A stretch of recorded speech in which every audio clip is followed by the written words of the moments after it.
সহিহ বুখারী এবং মুসলিম শরীফে অত্যন্ত চমৎকার একটা হাদিস রয়েছে। হজরত আবু মুসা আশআরী রাদিয়াল্লাহু তাআলা আনহু তিনি বলেন যে নবী সাল্লাল্লাহু আলাইহি সাল্লাম একদিন আমাকে বলছেন যে আমি কি জান্নাতের ধন ভাণ্ডার সমূহের একটি ভাণ্ডারের কথা কি তোমাকে বলবো? আবু মুসা আশআরী রাদিয়াল্লাহু তাআলা বলেন, তখন আমি বললাম, হে রাসূল, অবশ্যই আমি শুনতে চাই।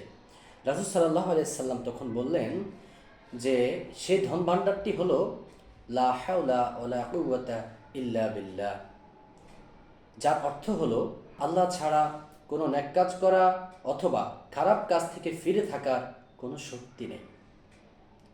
অর্থাৎ ভালো কাজ করার জন্য আল্লাহ রাব্বুল আলামিনের রহমতের প্রয়োজন এবং মন্দ কাজ থেকে নিজেকে দূরে দূরে রাখার জন্য অবশ্যই আল্লাহ রাব্বুল আলামিনের রহমতের প্রয়োজন।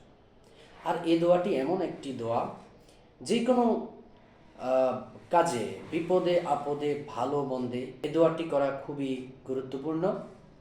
যারা আমরা খারাপ কাজ করি, আমি এই মুহূর্তে বলবো, যারা আমরা মাদকের সাথে আসক্ত, ফিরে আসতে চাচ্ছি কিন্তু ফিরে আসতে পারছি না, আমি তাদেরকে বলবো যে মাদক থেকে ফিরে আসার জন্য এই দোয়াটি অত্যন্ত কার্যকরী একটি দোয়া।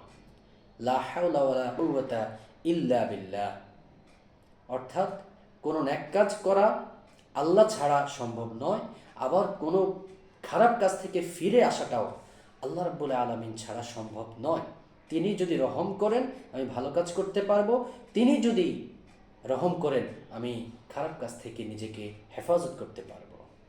এই কারণে সকল কাজে আমাদের, অর্থাৎ সকল কোনো খারাপ কাজ যখন আমার দ্বারা সংগঠিত হয়ে যাবে এমন চিন্তা চলে আসে, তখন অবশ্যই এই দোয়াটি আমাদেরকে করতে হবে।